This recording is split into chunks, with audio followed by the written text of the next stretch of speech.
Hello les bonobos, petite vidéo sur les tourelles et le tourellier. Je précise qu'on est en 4.8, donc ça peut évoluer ce que je vais vous raconter.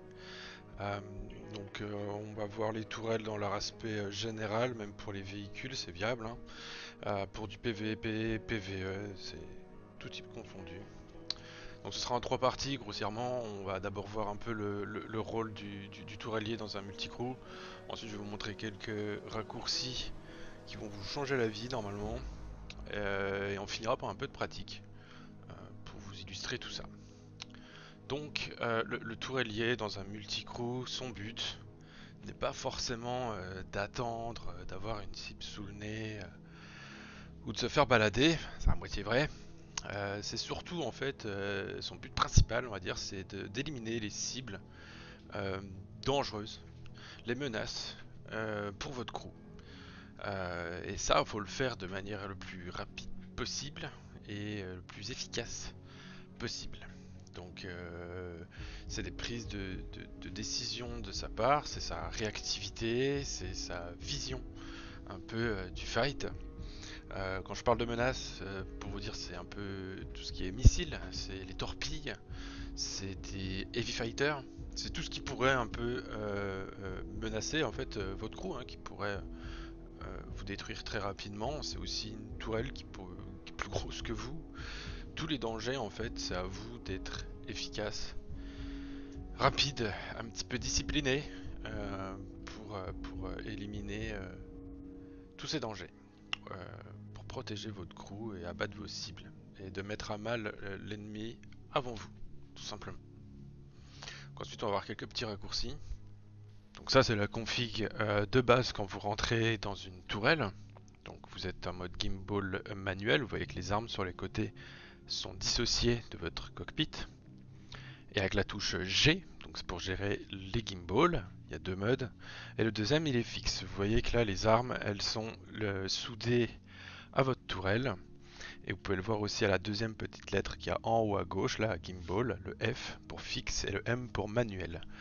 La différence entre les deux, il n'y en a pas tant que ça. Ça, ce sera votre feeling. C'est vous qui le sentez. C'est pas une obligation, hein, comme raccourci. Ça, c'est à votre feeling. Petite préférence quand même perso pour le fixe. Ça vous permet quand vous allez sous lock des composants de vaisseau d'être un peu plus précis, je trouve. Ensuite, un autre raccourci, celui-là il est obligatoire, c'est le clic droit souris, c'est le zoom. Si vous êtes en stick, il faut le binder, ce sera une obligation. Donc ça vous permettra de passer en surbrillance les composants, d'être plus précis à longue distance, etc. Il y a must-have, il faut l'avoir. Deuxième raccourci, celui-là aussi très important, c'est le contrôle, pardon, c'est le Alt droit plus G, Alt GR, G. Celui-là, il va gérer, ça vous permet de gérer votre mode d'IM. Donc soit en manuel, soit en automatique, j'ai envie de dire ça. En fait, c'est la première lettre que vous voyez en haut à gauche, le P ou le A. On va regarder avec Hoffman. Là, il est en mode manuel. Donc en fait, c'est le PIP, ce qu'on connaît dans la vie de tous les jours. Il n'y a rien qui change, simplement vous visez le PIP, comme d'habitude. Par contre, avec Alt GRG, il passe en automatique. Et là, vous voyez que dans le cercle, il apparaît un cercle, et il suffit d'avoir la cible dans ce cercle, et automatiquement, les gimbals font le taf, ils se mettent à lock le vaisseau automatiquement. C'est the raccourci à faire quand vous montez dans une tourelle. C'est le gros point fort d'une tourelle, d'un ship ou autre chose, c'est cet aspect un peu automatique de la tourelle. Donc là, vous voyez, il lock, il a juste à la garder dans le cercle, gros full. Très peu de pertes, tout dans la mouille. Faut le faire. Très pratique aussi sur les petites cibles, moyennes cibles, hein, tout est relatif sur la taille de la toile que vous avez. Mais voilà, c'est efficace.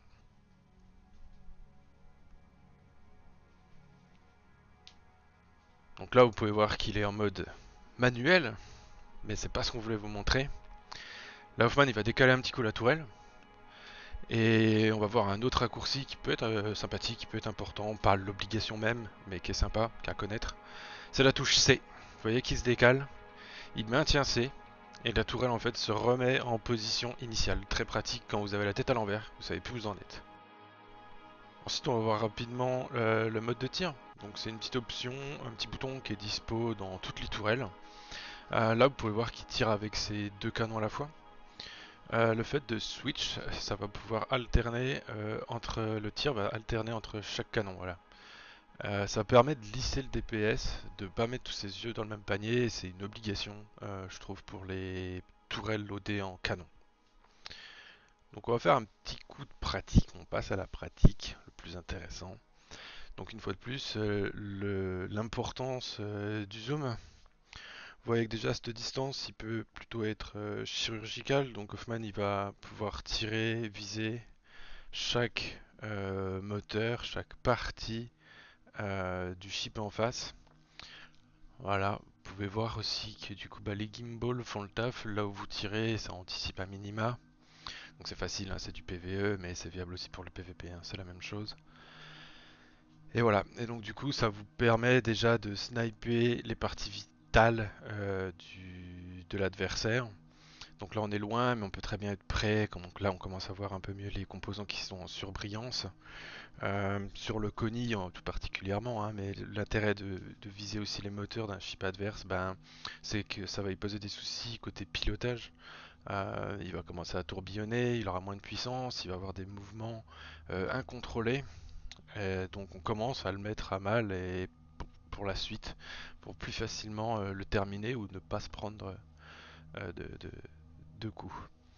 Pareil, on revient aussi aux menaces. T6, du Polaris, c'est la menace, c'est ce qui fait mal à tout le monde. Donc on a la chance en perceuse de l'éliminer vite, mais c'est votre cible, c'est une des cibles à abattre, si possible. Et une fois que le danger est esquivé, ben faut l'éteindre. Polaris c'est 4 millions d'HP, donc on va commencer à aller sur les composants. Vous voyez à droite ses shields, il a toujours ses shields d'actifs, et à un moment donné il les perd. Voilà, donc du coup on se retrouve avec un Polaris qui est beaucoup moins dangereux, qui est tout nu pour vous et pour tous les copains qui pourraient y avoir autour. Et là, bah, il vous reste plus qu'à sous-lock tout ce qui est moteur ou d'autres composants. J'ai pas le rush complet malheureusement, mais on finit par trouver le power plant et on éteint le chip et, euh, et ça s'arrête là. Très rapidement, donc on revient à l'efficacité et rapidité des tourelliers quoi. Voilà, je pense qu'on a fait le tour rapide des tourelles et du tourellier, du rôle qu'il a à jouer. J'espère ça vous servir. Notez les petits raccourcis, testez-les.